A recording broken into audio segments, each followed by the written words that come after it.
Welcome back to another episode of the Educating the Reckless podcast with your host Apollo P and No Better Nina. And we're back again. Do I have to? Sorry, I just said I was going to try not to be awkward. Do I have to be like? Am I good this far away? Yes, you are. Okay, I'm just checking. I'm just checking. We gotta stop doing audio checks during the podcast. Okay, sorry. You know, making us look very unprofessional. No, I'm keeping it real. Like we don't do this beforehand. We do sound checks.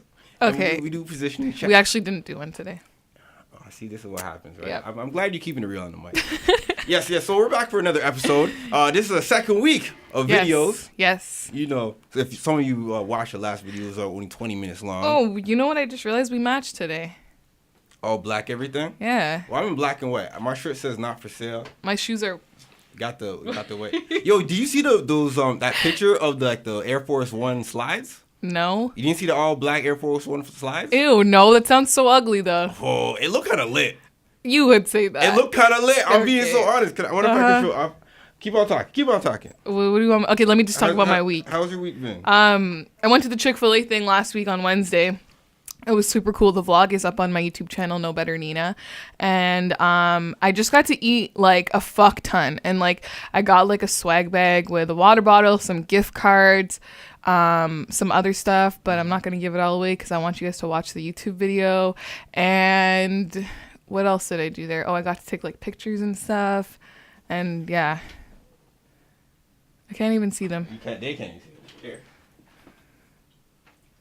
Ew, these are ugly as fuck. The Air Force One slides go kind of fire though. Ew. If in white? No, those are ugly. In white? That'd be kind of lit. What if a man pulled up on you in those? No, and was like, it's done. Hey, baby, let me get your number. It's done before it even started. Well, hold on. You let a man slide up on you in slides and talk to you all types of willy-nilly. Why not this? I never said I let a man talk to me in slides. You never let a man talk to you in slides? I let a man talk to me when he's wearing Gucci loafers. That's cap. That is cap. That's very cap. So you let a man walk up to you in basketball shorts and slides acting like, yo, if he's playing basketball on the court, yeah. If he's just walking around and, okay, it depends on the scenario. Like, if we're in a Walmart, like, yeah, that's normal. Like, I go to Walmart in slides and track pants all the time. But, like, if we're at a function and that's what you're wearing, that's a little, like, put some effort in at least. Just a little. Man, summertime comes around, no man's really putting in the effort. Hit you with the gray shorts, the gray sweat shorts. And the slides. Anyways, can I get back to my Chick-fil-A? Yeah, go ahead. Talk about them chickens. So was Canadian chicken better? It tastes the exact same as the American, in my opinion. And I got to try the nuggets, the spicy chicken sandwich, the grilled chicken, the breakfast sandwich, and the lemonade, and I think that was it. But like, I tried a bunch of stuff, and like, you could just keep eating. Like, it was unlimited. Yeah, and then that was pretty much the highlight. Did you take food home with you? No. You couldn't do that? Well, I mean, I'm sure you could have if you brought like a bag or something, but I wasn't trying to do that. I ate enough while I was there. But that was pretty much the highlight of my week. I went to Lost and Found on Friday. That was cool. And then, because I didn't have work Saturday morning, so I got like stupid drunk. And then, yeah, that's it. Okay. Oh, and my little nephew's first birthday party on Sunday. That was cool. Okay, anyways, your turn. How was your week? I like how you're doing all of that. Where's Chick-fil-A going to be located at? Exactly? I want to tell you, but I don't want to tell you because I want people to go watch the YouTube video. So watch the video. I also got an inside look at what it's actually going to look like, where and when it's going to open. And that's all in my YouTube video. So you're letting all the information out the bag? In the YouTube video, yeah. Oh, is it? So you have to watch it. It's my first vlog. Honestly, I thought it was a really shit vlog. Like, I watched it and I was like, this is fucking boring. Yeah. But everybody I talked to, like people who I don't even really know, like were like, yo, this is actually really good. Like, you should make more vlogs. I mean, I think vlogs are easy. They are easy, a lot more easier. Easy, and it gives people a look into your life. Right? And it's a little more authentic, I feel like I was able to be more myself, like, in the vlog. But it's kind of awkward to film because, like, everyone's looking at you. Yeah, why you got the camera out? You damn. And, like, holding it on, like, a mini tripod. You damn and, like, but nah, it was cool. Yeah, so you guys can go watch that on my YouTube channel, No Better Nina, and check it out. I will tell you the details afterwards. Okay. Anyways, your turn. How was your week? Week, same old. I don't really do anything. I like LA. This is the same week. I don't really do anything. I stayed in my bed all Sunday. Monday, I try to do some filming out here. I tried to do some like there's a viral video of a girl saying that she lost her Instagram account and she didn't want to go back to prostitution and working at McDonald's and she was worthless. She had zero job experience, and so I was showing people around campus at York whether they what they think about this and whether if they're willing to delete their social media app. I had pulled out, I withdrawed $50 up my account, and I was going to give like $10 to see who was willing to do it. This girl said like I wouldn't delete for 10, but I'll delete for 50, and I was about to pull up the 50, and I was trying I was about to give her 50. I wanted it on camera. I wanted this girl to delete her Instagram account on camera, and so she was going to her settings. She was like, "Fuck it, all right, then cool, let's do it." And then we didn't know how to figure out how to delete it. Apparently, you got to go online and delete it. You can only deactivate it from like your Are you sure? That's what DJ Smarties told me. Oh, interesting. Yeah, so I was like, all right, how do you delete it? I would not delete my account for $50. You wouldn't? That's way too little. She was down to do it, and I was down to give it the $50. That's interesting. Yeah. I would not be down for that. Yeah. Only because specifically in our cases, like, we need our social media to promote our stuff that we do. Instagram's life for me. Pardon? Instagram's life for me. Yeah. For you, for me, like, it comes in, like, a lot of handy when it comes to promoting the radio show or the podcast or my YouTube channel. So I wouldn't do it. I wouldn't do it either. I mean, maybe if you toss me, like, 10,000. But 10,000, like, you could, 10,000, you deleting it, you could just come back, rebrand. Yeah, but, like, sorry, I'm kind of tired today. Look at you, man. I'm not. Sorry. All right, let's get to the topic, man. You just out here making me look bad. Sorry. It's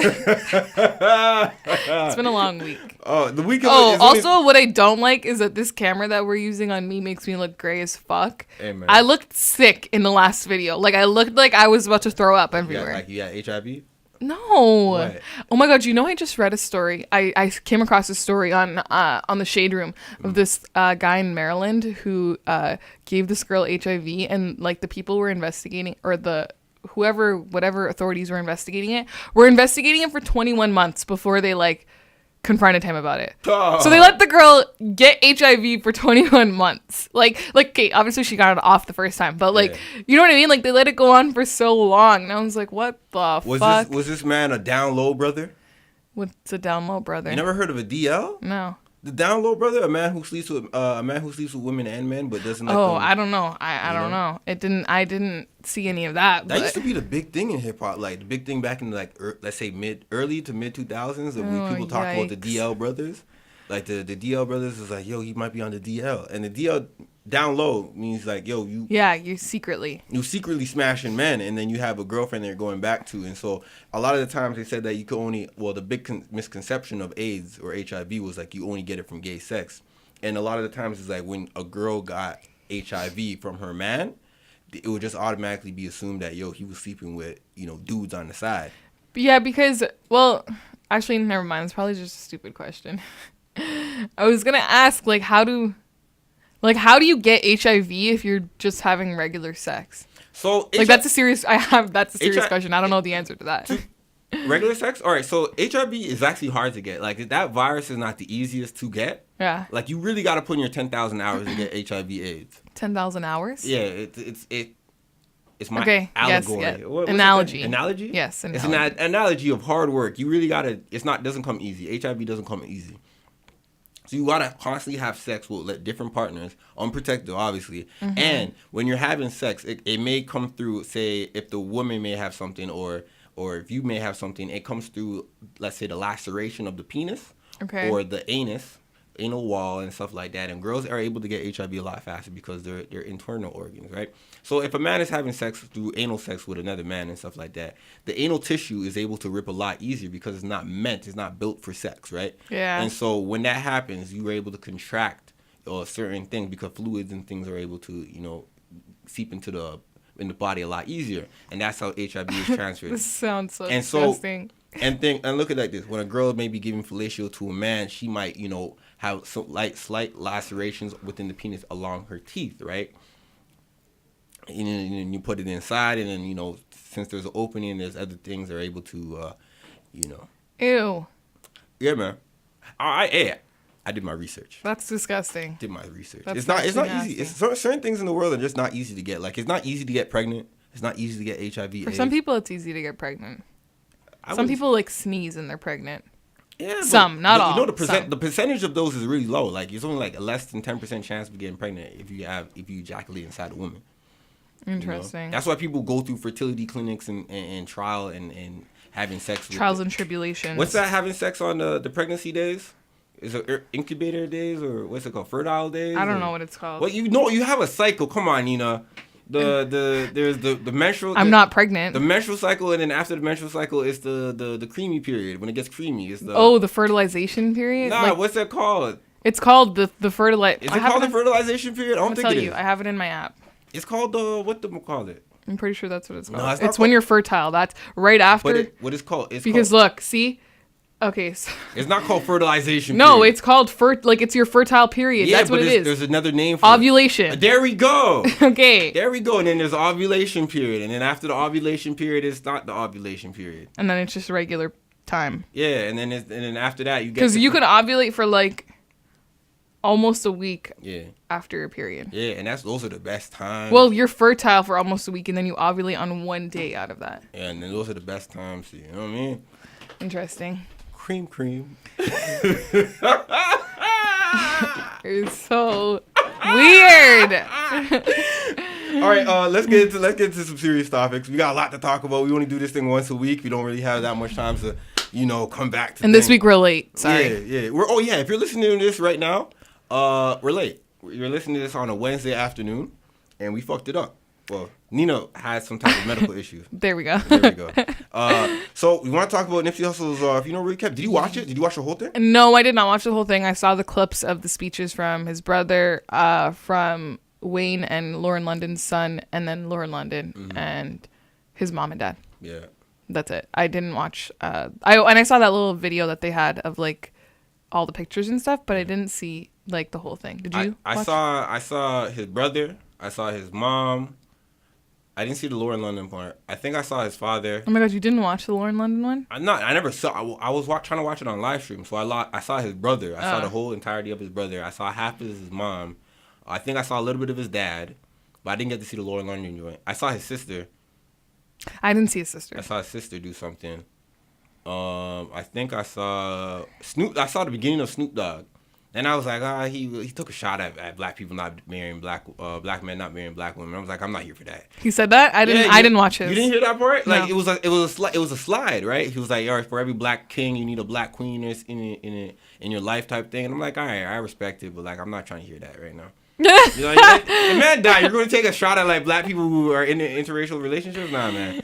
I mean, and then also YG got some backlash for his light skin comment. He's like, yo. He said, we got some light-skinned daughters to take care of. Yeah, and then people were like, oh, man, that was weird. I'm like... It is kind of weird. Why do you point that out? I stepped back, and I was like, what he was describing what his daughter and his daughter are physically like. Like, they physically but like why is that necessary? It's almost like you only say certain things when you feel like it's necessary to almost make yourself feel...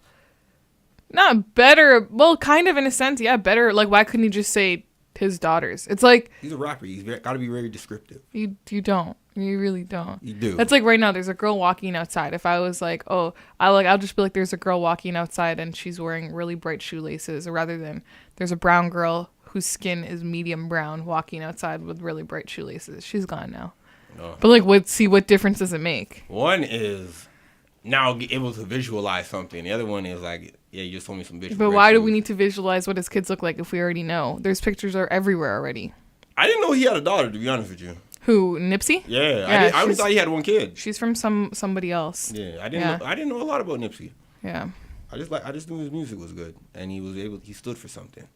Interesting. And he was with Lauren London. That's it. What's your thoughts on it? Like, were you kind of saddened by the whole thing? Okay, I'm gonna be real with you. When I watched Lauren London's speech, she was very strong, like very, very strong. And I respect that, because I don't know how I would keep it together if like the love of my life died like that. She was very strong, but watching hers and watching Lil Wayne's son, there's two speeches, made me cry. Like, not bawling, but like a little 1-2 tear. Because I was like, what the fuck? This is so sad. Because you know what? When Lil Wayne's son was talking about how he had the dream of Nipsey 2 days after he died and stuff. In a way, like, and I've personally experienced this myself, like dreaming of the dead is kind of like closure. Like it's happened to me twice where it feels so real, like that person is actually there with you, and like it doesn't feel like it doesn't feel like a dream at all. And in a way, it's kind of like closure, I feel like. So like that part, I think that's why Lil Wayne's son's speech got me kind of emotional, because I was like, this is trippy, like, because I felt that before. I didn't know that little Nipsey Hussle would wake up in the morning and yell respect outside. Yeah, I didn't know that either. Know that. Not to laugh at that, but like that's some cool information to let me know. He's like, every time you wake up, it's like, yo, respect. Yeah, that's kind of cool. No, but he was very well spoken. I think his name's Cameron, Lil Wayne and Lauren's son. He was very well spoken. So hey man, I liked his brother's speech. His brother looks exactly like Nip. Yeah, he does. And what I realized is that Nip is like some dude was a really bright kid growing up, and then somehow he got into the teenager, his hormones, and he just got caught up in the street bullshit. It was kind of like at the same time with me hearing that, I'm like, damn, this guy's a bright kid who just got influenced to do some fuckery. Now it kind of shows that even if you're smart or dumb, like I feel like that happens a lot. The allure of negativity is still able to get to you. It happens. I feel like that happens a lot. Like I know a lot of people when I was living in Ottawa who like were smart kids, like elementary school, and then high school came around, and it's like some of them didn't even finish, and because they just got caught up in the wrong stuff. Yeah. And it's like, wow, like you were really the smartest kid in the class in elementary school, and then now it's just like, unfortunate. It's like a story we hear a lot. And also, he said that what I liked about Nipsey is like Nipsey helped his older brother. Like you don't really hear that. You hear like the older brother got to keep the younger brother in check and try to help them out while they're growing up in life. The older sibling, period. Yeah. And it's like Nip was like, nah, man, we opened up a business. Now he got his older brother, Black Sam, something that a foundation to get clean money from. Yeah, he helped him build infrastructure for his brother. Like he helped his family, and his brother has nothing but gratitude for his younger brother. Like most kids, like most older brothers, like in certain situations, if you try to help out the younger brothers doing better than you, kind of feel like a little bit jealousy. Animosity. But like, it was just love. Yeah, I guess because the separation is only 3 years. I think after a certain amount of years of separation within birth, things a little different. Because me and my brother, we're 5 years apart. Like the connection is not like the same in terms of like us growing up, because it's like 5 years is a long gap. It is. You got to understand. Like I finished high school, and you still have 1 year more for you before you got to high school. Like I went through the motions already. Like you got to understand.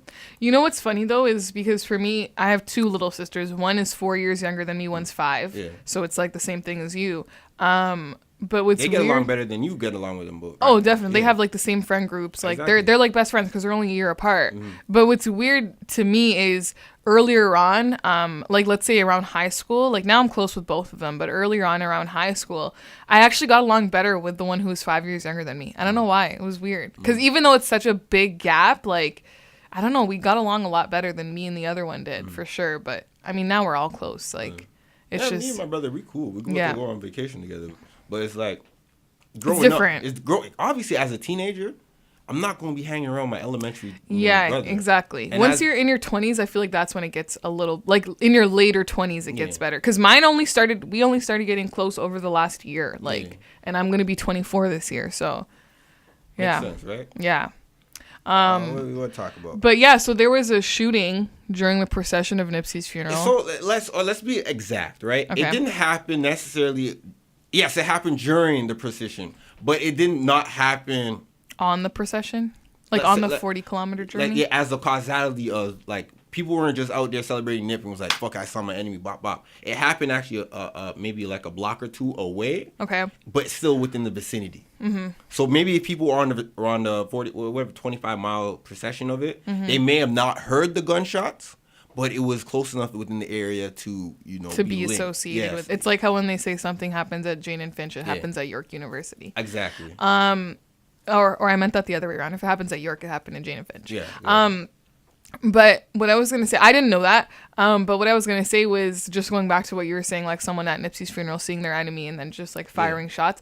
Honestly, if that was the case, that wouldn't surprise me either, though, because I feel like a lot of big